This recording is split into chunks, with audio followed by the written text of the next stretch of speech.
Good morning વિદ્યાર્થી મિત્રો। આજે એટલો સુંદર મજાનો આપણે એક ટોપિક લેવા જઈ રહ્યા છે જે ધોરણ 9, 10, 11 અને 12 9 થી 12 ચારે ચાર ક્લાસમાં આવે જ છે અને 5 માર્કનો પ્રશ્ન છે। તો આપણે એકદમ ધ્યાન રાખવાનું છે અને આ વસ્તુ આટલી નાની નથી।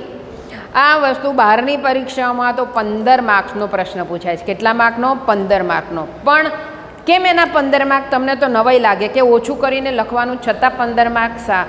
કારણ કે એમાં ધ્યાનમાં રાખવાની બાબતો ઘણી બધી છે। એક મેં પેરેગ્રાફ અહીંયા તમને લખ્યો છે, તમારે પરીક્ષામાં આવો પેરેગ્રાફ આવશે, બરાબર? આ લખેલો પેરેગ્રાફ હું એકવાર વાંચું, તમે સાંભળો। તમારે એકવાર નહીં, 2 વાર નહીં, 3 વાર વાંચવાનો અને પછી એમાંથી જે હું મુદ્દા કહું છું એ પ્રમાણે ધ્યાન રાખવાનું છે। આપણે પહેલાં વાંચીએ કે આપણું જીવન જુદા જુદા પ્રકારના ભયોથી ભરેલું છે। બાહ્ય ભય તો છે જ, તે સાથે સાથે કામ, ક્રોધ વગેરે આંતરિક ભય પણ ખરા। આપણે આ 2 લીટી વાંચી, અહીંયા એનો મેં જવાબ લખ્યો છે। એમાં તમે જુઓ શું લખ્યું મેં? માનવ જીવન આંતર, બાહ્ય અને અનેક ભયથી ભરેલું છે। આ 2 લીટીની 1 લીટી કરી, પણ એક પણ વસ્તુ એની જે થીમ હોવી જોઈએ એ ગયું નહીં। કેમ કે જો અહીં શું કીધું? જુદા જુદા પ્રકારના ભય।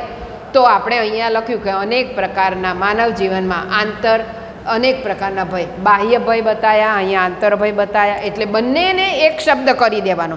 જે શબ્દો તમને લાગે આ શબ્દ સમૂહ માટે આપણે એક શબ્દ લખી શકીએ એ તારવવાનું આપણે કે જુદા જુદા પ્રકારના ભય। એટલે એમાં બાહ્ય તમને લખ્યું તો આંતર બાહ્ય બંને આવે, તો આપણે એ બંને લીટીને એકમાં કરી દીધી। આવું જોવાનું છે। આ મેઇન વસ્તુ એટલા માટે એના બહારની જે યુપીએસસી, જીપીએસસી બધી પરીક્ષામાં 15 માર્કનો પ્રશ્નને આ જોવામાં આવે કે તમે કેટલું શોર્ટ એન્ડ સ્વીટ કરી શકો છો। આપણે બધી વસ્તુ કોઈ મોટું, તમને આ જમાનામાં સમય પણ તમારી પાસે હોતો નથી કે બધું તમે એકબીજાને કહો અને સાંભળો નથી। તમે મૂવી જોઈને આવતા ને ફટાક કરતાં 3 કલાકનું મૂવી હોય, 10 મિનિટમાં સામેવાળાને કહી દો આવી વાત છે। 2 કલાક ક્રિકેટ ટીમ જોયું હોય ને તમે આવીને 10 મિનિટમાં એને સ્ટોરી કહી દો, તો બધાને ટૂંકમાં ગમે છે। તો સંક્ષેપીકરણનો મતલબ અહીંયા તમારે ટૂંકમાં અને કંઈ પણ મહત્ત્વની બાબત છોડ્યા વગર તમે પિક્ચર કહો તો જે મહત્ત્વ હોય એ બાબત કોને, એમ અહીંયા તમારે એ ધ્યાન રાખવાનું છે। તો આ 2 હતા કે આ જુદા જુદા પ્રકારના ભયોથી ભરેલું બાહ્ય ભય તો છે, તે સાથે સાથે કામ, ક્રોધ, આંતરિક ભય। તો આ બંને આવ્યા ને, આંતરિક અને બાહ્ય। તો એક લીટીમાં આપણે લખી દીધું કે માનવ જીવનમાં આંતરિક, બાહ્ય એમ બંને પ્રકારના અથવા અનેક પ્રકારના ભયોથી ભરેલું છે। એમાં કામ, ક્રોધ ને બધું આવી ગયું 2 શબ્દોમાં। આ 2 લીટીની 1 લીટી કરી આપણે।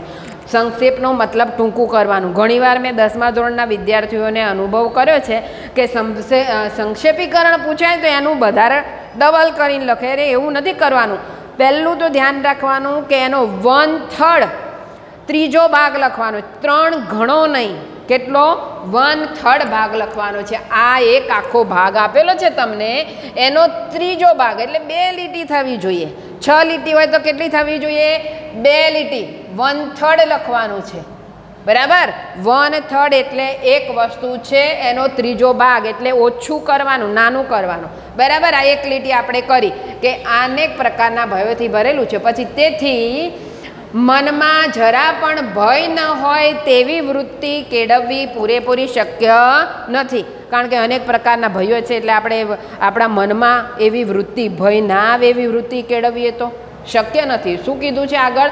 તેથી જ બધા ભયથી જો આપણે સંપૂર્ણ મુક્તિ પામી શકે કે જે આત્માને ઓળખી લીધો હોય, જેણે જે વ્યક્તિ આત્માને ઓળખે ને, પોતાના શરીરને ઓળખે કે આ મારો આત્મા છે, એને ડરવું જોઈએ, આની બીક રાખવી જોઈએ કે ન રાખવી, એ બધી વસ્તુઓ।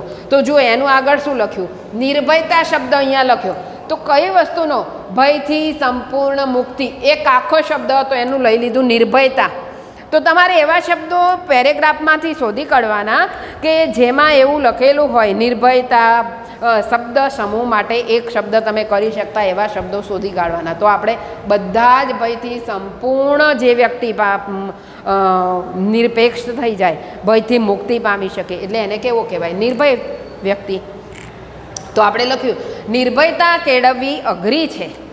અહીંયા આપ્યું છે ને કે બધા ભયથી સંપૂર્ણ મુક્તિ પામી શકે એવી આત્માની ઓળખ કરી શકે હોય, જેને આત્માનું જ્ઞાન થયું હોય તેવો વ્યક્તિ ભયથી મુક્ત થાય છે। તો જુઓ અહીંયા લખ્યું કે નિર્ભયતા કેળવવી અઘરી છે, ભયમુક્ત સ્થિતિ, એ શેનું લખ્યું? ભયથી મુક્ત સ્થિતિ. આત્માને ઓળખી લીધો હોય જેણે આત્માનું ભય વિનાની સ્થિતિ, ભયમુક્ત સ્થિતિ. જુઓ એક શબ્દને અહીંયા આપણે સેટ કરીને પછી લખવાનું, ભય વિનાની સ્થિતિ. તો કેવી સ્થિતિ કહેવાય? ભયમુક્ત સ્થિતિ. બરાબર. તો આવી રીતે શબ્દો તમારે શબ્દ સમૂહ કરેલો હોય એનો એક શબ્દ શોધીને લખવાનો, એટલે ઓટોમેટિક ફકરો તમારો કેવો થાય? ટૂંકો થતો જાય અને જે કહેવું છે આપણે કહી શકીએ. એટલે અહીંયા કીધું તમને બીજી વાર કે નિર્ભયતા કેળવવી અઘરી, ભયમુક્ત સ્થિતિ પ્રાપ્ત કરવા આત્મજ્ઞાન અને આત્મશ્રદ્ધા, આત્માનું જ્ઞાન થયેલું હોવું જોઈએ. સાથે સાથે કીધું કે આત્માને ઓળખી શકાય. બરાબર. આ બધી જ વસ્તુઓને એણે સાથે લઈ લીધી, આત્માનું જ્ઞાન, આત્મસાત, ભય વિનાની સ્થિતિ, એ બધું જ ત્રણમાં આવી ગયું. અહીંયા ભય મુક્ત સ્થિતિ પ્રાપ્ત કરવા આત્મજ્ઞાન, આત્મશ્રદ્ધા વધારવી જોઈએ. બરાબર. આપણે આપણા આત્માને ઓળખવો જોઈએ, આપણા આત્માનું જ્ઞાન થવું જોઈએ કે ભાઈ દુનિયામાં ભય જેવી સ્થિતિ કંઈ છે નહીં, એનાથી મુક્ત થવા માટે. બરાબર. આગળ વાંચીએ. આત્મશ્રદ્ધા વધારવાથી પણ ભયવૃત્તિ ઓછી કરી શકાય. અને એટલે આવી ગયું ને અહીંયા આત્મજ્ઞાન, આત્મશ્રદ્ધાથી ભયવૃત્તિ ઘટાડી શકાય. એટલે ઘટાડી શકાય એમ ના લખવું હોય તો આપણે શું કરવાનું? આત્મજ્ઞાન અને આત્મશ્રદ્ધા વધારવા જોઈએ. ને આ વધારવા જોઈએ એમ ના લખો તો એમ લખાય કે આત્મજ્ઞાન અને આત્મશ્રદ્ધાથી ભયવૃત્તિ દૂર પણ કરી શકાય છે, એવું તમે લખો. તો જુઓ બીજી બે લીટીઓની પાછી એક લીટી આપણે અહીંયા કરી દીધી. તો શું કરીએ છીએ આપણે? એ ધ્યાન રાખવાનું કે ભાઈ વાંચવાનું, જેમાં જે શબ્દ સમૂહો લાગે છે એના નાના શબ્દો કરવાના. આવા 2-3 વાક્યો લાગતા હોય જેનું એક વાક્ય કરી શકાતું હોય એવું એક વાક્ય તમારે કરવાનું અને ત્યારબાદ આગળ લખતા જવાનું. પછી જોઈએ પણ અત્રે એ ન ભૂલવું જોઈએ કે જેટલા ભય છે તેના મૂળમાં આપણો દેહ છે. આ બધા ભય, આંતરિક, બાહ્ય, ક્રોધ, જે કંઈ ભય છે આપણને અંદરના, બહારના, માનસિક, બહાર, આ બધા જ ભયોનું મૂળ શું છે? દેહ છે. તો આપણે અહીંયા લખ્યું ભય, બધું ટૂંકમાં લખી દીધું કે આખું જે વાક્ય હતું ને આટલેથી શરૂ કર્યું. અત્રે એ ન ભૂલવું જોઈએ કે એ કામનો નથી, શબ્દ વધારાનો છે. એ ન ભૂલવું જોઈએ કે એવું લખવાની જરૂર નથી. જેટલા ભય છે તેના મૂળમાં દેહ છે. તો આખી લીટી આટલેથી માંડીને દેહ છે એની આપણે એક જ લીટી કરી દીધી. ભયનું મૂળ દેહ છે. બરાબર. તો કેટલું ઓછું થઈ ગયું બે લીટીમાંથી. પછી આગળ જોતા જઈએ આપણે. જેટલા ભય છે તેના મૂળમાં આપણો દેહ છે. દેહ પ્રત્યેની મમતા, આપણા શરીર પ્રત્યેની મમતા દૂર થાય. આપણે બીક જ ના રાખ્યા તો દેહ નશ્વર દેહ છે, આજે નથી કાલે એને મરવાનું તો છે જ, એની બીક જ ના રાખીએ. કોઈ પણ ભલે ને સામે ગમે તો વાઘ, સિંહ, કોઈ બંદૂક લઈને ઊભો હોય પણ કંઈ નહીં, ક્યારેક તો મત, તો દેહની આપણને ડર ના હોય તો શું થાય? તો ભય રહિત અવસ્થા સહેજે પ્રાપ્ત કરી શકાય છે. એટલા માટે કીધું કે આપણે ભયનું મૂળ તો દેહ છે, આપણું શરીર છે. આપણને બીક લાગે છે કારણ કે હું મરી જઈશ તો, મારા શરીરને કંઈ થશે તો, હાથ પગ ભાગશે તો, આવી બધી બીક, એ બીક દૂર થઈ જાય. તો કે છે દેહનો ભાવ દૂર થાય એટલે આપોઆપ નિર્ભયતા આવે જ. બધામાં આપણે શું બતાવ્યું કે ભાઈ આ ક્રોધ આંતરિક ભય છે, બાહ્ય ભય છે, આપણામાં ભયની દૂર કરવા માટે આપણે આત્મશ્રદ્ધા વધારવી જોઈએ, આમ તેમ. તો આખા પેરેગ્રાફમાં શેની વાત થઈ? આખા પેરેગ્રાફમાં નિર્ભયતા, નિર્ભય બનવાની વાત થઈ. તો એનું હેડિંગ આપી દેવાનું નિર્ભયતા. સંક્ષેપીકરણ એકદમ સરળ છે અને મેં તમને આ પેરેગ્રાફ લખ્યો છે અહીંયા, એ પેરેગ્રાફ એના જેવા બીજા પેરેગ્રાફ તમને આપેલા હોય એ તમારે લખવાની જરૂર નથી. આખો પેરેગ્રાફ લખવાની જરૂર નથી. તમારે લખવાનું ક્યાંથી શરૂ કરવાનું? માત્ર ને માત્ર આ બંને જ વસ્તુ લખવાની છે. બરાબર. આમાંથી આપણે જોયું, અંદાજે કહું છું પાછું, આ 1 2 3 4 5 6 7 8 લીટી હતી, એની આપણે કેટલી કરી? 1 2 અને 3 લીટી. તો 1/3 કરતાં પણ કેટલું થયું? ઓછું થઈ ગયું. તો આપણે અહીંયા આ પેરેગ્રાફમાં કેટલું ધ્યાન રાખ્યું કે પેરેગ્રાફમાંથી શબ્દ સમૂહો તારવ્યા કે જેના માટે આપણે એક એક શબ્દ નાનો કરી શકીએ. બરાબર. તો એક મુદ્દો ધ્યાન રાખવાનો સંક્ષેપે. એમને 15 માર્ક મળતા નથી ભાઈ. જીપીએસસી યુપીએસસીમાં બહુ અઘરી પરીક્ષાઓ આવતી હોય છે ને એમાં જબરજસ્ત આપેલું હોય. તમારા લેવલે અહીંયા છે 9 થી 10માં 12માં બધા સુધી. તો બીજું એમાં લખાણના મુદ્દાઓ તારવવાના. પછી આમાંથી જે કંઈ મુદ્દા આપણે લખવા જેવા લાગે છે, આપણે આ જે કાઢ્યો મુદ્દો એ કે ભાઈ જીવન આંતરિક અને બાહ્ય, તો આમાંથી આ 2 વાક્યમાંથી આ 1 વાક્ય બને છે, એવા મુદ્દા તારવવાના. અને મુદ્દા તારવીને પછી સળંગ આપણે લખતા જવાનું.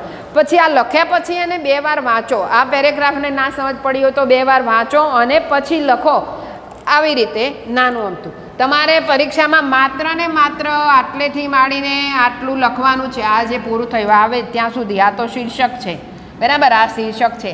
આ 3 લીટીમાં 8ની મેં 3 કરી, બરાબર ને. તો આ આપણે તો અહીંયા હાથે લખીએ એટલે થોડું મોટું લખાય, તમારે તો 2 લીટીમાં પૂરું થઈ જાય. તો 2 લીટીના 5 માર્ક મળતા હોય છે. તમારે વધારો સહેજે કરવાનો નહીં. ફૂલ સ્ટોપ, કોઈ કૌંસમાં આપેલું હોય એવું બધું લખવાનું નહીં. કહેવત આવતી હોય તો લખવાની નહીં. રૂઢિપ્રયોગ આવતો હોય તો લખવાનો નથી. પણ 2 વાક્યોને ભેગા કરી એનો સાર બનાવવાનો. અને શબ્દ સમૂહ હોય તો એને શોધીને 1 શબ્દ લખવાનો અને નાનું કરીને લખો એટલે 5 માર્ક મળી જાય. 4 માર્ક આના, 1 માર્ક શીર્ષકનો. શીર્ષક સાચું લખવાનું આખા પેરેગ્રાફને વાંચીને. તમારું આ સંક્ષેપીકરણ ધોરણ 9ની હવે એકમ કસોટી આવે છે, એમાં તો આવવાનું જ છે. આ બીજા બધા ધોરણોને પણ એક કામનો પોઈન્ટ છે, એટલે યાદ રાખજો. થેન્ક્સ.